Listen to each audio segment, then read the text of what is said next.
Hey guys, thank you so much for joining again. Today I'm talking about how to keep your kid educated during quarantine. So I hate to sound like a pro and a know-it-all at a time like this, but homeschooling is actually something that I'm not a stranger of. It's not foreign to me because I was homeschooled, my sister and I both. And I've actually been wanting to homeschool my daughter for a while now, but of course I still had to work and things like that, so it just wasn't something that I could do before.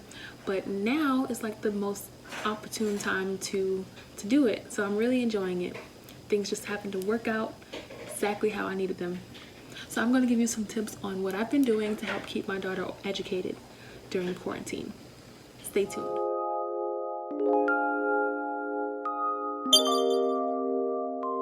Okay, so just a disclaimer, my daughter is 4 years old and I'm not a teacher. I don't have a teacher's license. I don't have a TEFL or TESOL or anything like that, although I am seriously considering getting a TEFL certificate, but that's another topic for another day. However, like I was saying before, homeschooling is something that I'm pretty familiar with because I was homeschooled all through middle school.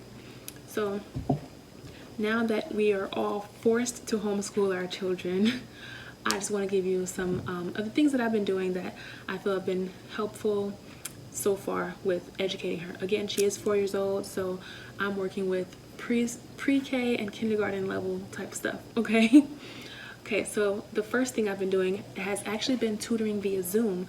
So I'm not putting all the pressure on myself to teach her. I actually have a friend who is actually a teacher, and of course right now she has not been able to go to class and work, but I have her doing tutoring for my daughter via Zoom. And she did come to my house the first scheduled time that we had set up, but I felt like it was kind of selfish to have her come to my house when we're all supposed to be staying home. So we just agreed that Zoom would be, well, we haven't been using Zoom, actually we're using FaceTime. We agreed that that would be better than having her come to my house or anything like that, so we do it virtually. And also, I'm not putting a lot of pressure on myself to do it for 8 hours and 6 hours at a time like it was when she was actually in school, because for one, it doesn't take all day to teach a lesson to a child or teach a few lessons to a child. When I was in homeschool, we probably did 3-4 hours of school, and then like paperwork type school, and then we did everything else as practical work or things that you can use when you grow up, you know, as opposed to just book stuff. So that's the first thing I do. I have her with a tutor 3 days a week for 2 hours at a time. Her attention span is not going to keep her for any longer than 2 hours, and it barely keeps her for the whole 2 hours. So that's the first thing I'm doing, virtual tutoring with an actual teacher. The second thing I'm doing, which she absolutely loves, is ABC Mouse. ABC Mouse has been proven and tested to be a very useful tool for early learners, and she really loves it because it's fun, and I love it because it's still teaching her things and it's making her work to do the things she also enjoys on the app. So on the app she has the access to some pets.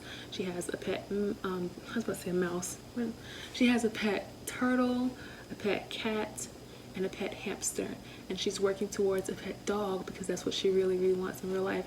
But in order to get there, she has to read some books, she has to do some word problems, she has to do some math problems, and I really appreciate that because it's making her work for the things that she wants, which is another lesson in itself. If you want to get something, you have to earn it. So I really appreciate ABC Mouse for that. Third thing that we have been doing is Meet the Math Facts / Meet the Phonics.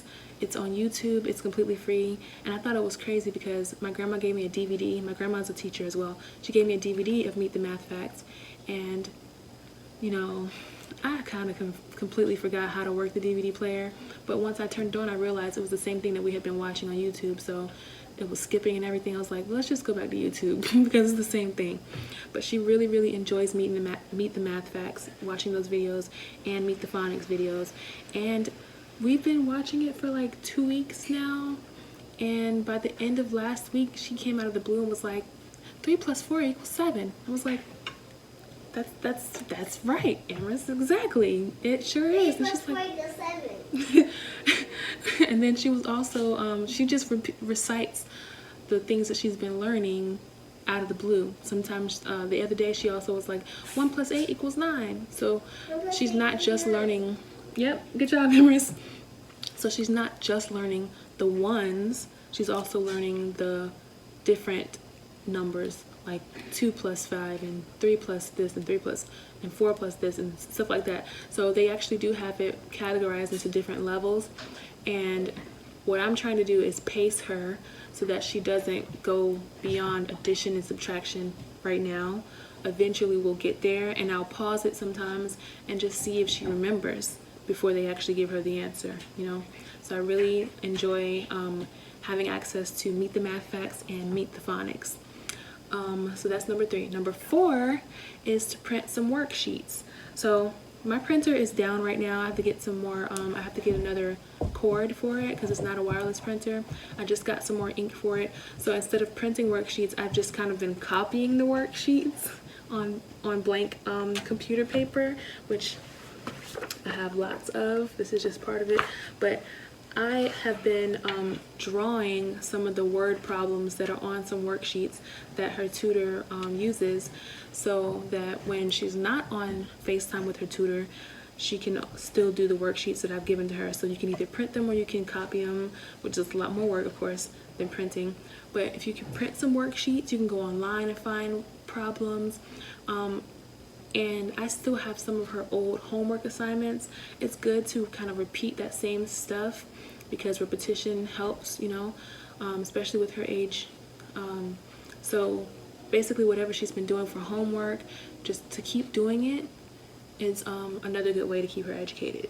That's number 4. So, oh, speaking of workbooks, on Amazon I came across a whole series of books that are activities for kids. One of them is called Awesome Science Experiments for Kids.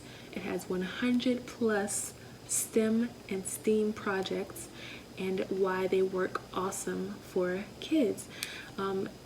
They not only have science experiments, but they also have engineering activities, kitchen science experiments, physics experiments, edible science experiments, chemistry experiments, things like that. And I think that they are just so dope.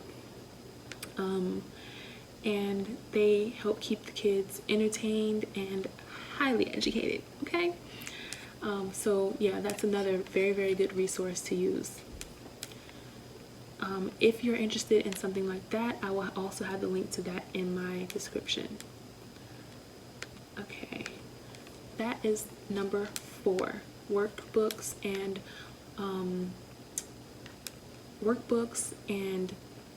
awesome books. I guess is what they're called, the awesome books, awesome science experiments, all that stuff. The link will be in the description. Okay, and number 5 is basically just to find teachable moments at any point in the day. Find teachable moments in everything that you do and every conversation that you have. My daughter is very, very talkative, so we have lots of opportunity for teachable moments. Now mind you, I am working while I'm at home, so I don't always get to talk to her, and that's where ABC Mouse and Meet the Math Facts comes in great handy. Also, I've been pulling up like music lesson videos, which she really enjoys, like singing lesson videos, and I also signed her up for a virtual ballet class, which she I gotta find one specifically for kids because that one was the attention span thing. But anyway, but find teachable moments throughout the day. So example, bath time, I teach her about muscles in her body. So when she's washing herself, I'll say, make sure you do your obliques. This is your oblique, you know, make sure you wash your obliques. And so she's learning oblique. She's learning that these are her biceps and these are her triceps, things like that. She's learning that her deltoids are up here and her trapezoids are in the back and her calves and her quads and her, you know, all that kind of stuff. So just find an opportunity at any given time to teach them something Doesn't have to be vocabulary. I also teach her about coins.